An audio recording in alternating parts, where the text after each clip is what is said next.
Assalamualaikum warahmatullahi wabarakatuh. Halo semua. Saya XG Handayani dari kelompok perbedaan startup syariah dengan startup konvensional. Saya dan teman saya, Suci Putri Pratiwi, akan menampilkan hasil presentasi kami, yaitu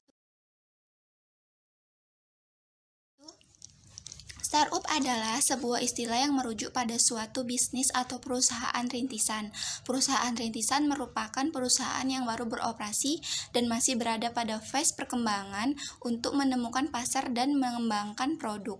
Saat ini, istilah startup bisa lebih dikerucutkan lagi menjadi perusahaan rintisan yang mengacu pada bisnis berbasis teknologi. Istilah tersebut sudah sangat sering didengar karena startup sendiri adalah berasal dari serapan dari bahasa Inggris yang berarti bisnis yang baru saja dirintis atau bisnis rintisan.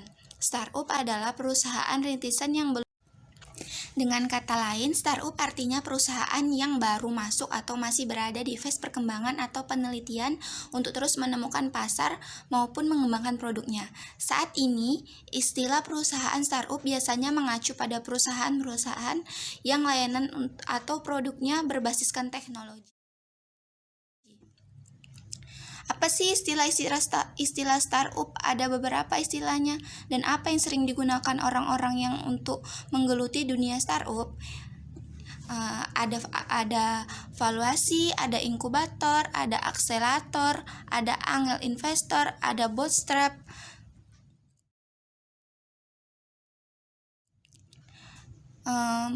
Terus apa sih perbedaan startup dengan perusahaan konvensional? Baik startup maupun perusahaan konvensional sebenarnya tidak ada perbedaan jika dilihat dari aspek legal maupun perusahaan. Konvensional adalah berbadan hukum. Berikut adalah beberapa perbedaan mencolok antara startup dengan perusahaan biasa. Apa itu startup? Tujuan keuntungan startup adalah perusahaan yang beresiko tinggi karena cenderung masih menemukan model bisnis yang pas dan terus mencari pasar. Pertumbuhan perusahaan adalah tujuan utama dari startup, meskipun perusahaan harus terus membakar uang di periode awal.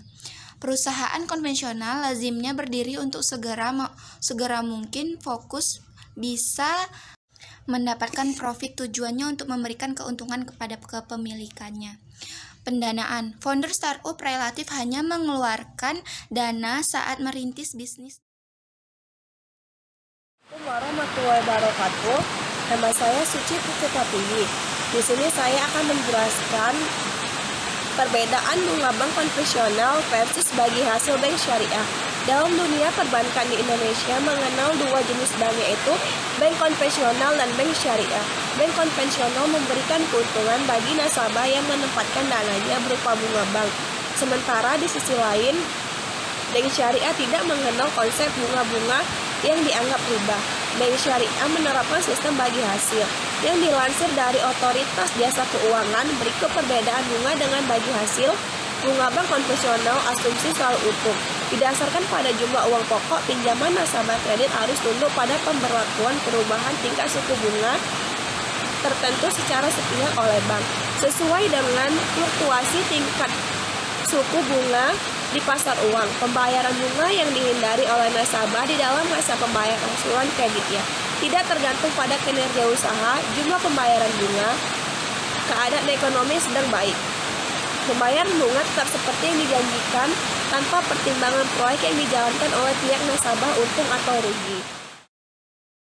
Adapun bagi hasil bank syariah, ada kemungkinan untung atau rugi didasarkan pada rasio bagi hasil dari pendapat keuntungan yang diperoleh nasabah, pembiayaan margin keuntungan untuk bank yang disepakati bersama, yang ditambahkan pada pokok pembiayaan berlaku sehingga harga jual yang tetap sama hingga berakhir masa akad. Porsi pembagian bagi hasil berdasarkan nisbah yang disepakati bersama berlaku tetap semua akad hingga berakhirnya masa perjanjian pembiayaan untuk pembiayaan konsumtif. Jumlah pembagian bagi hasil berubah-ubah tergantung kinerja usaha untuk pembiayaan berdasarkan bagi hasil.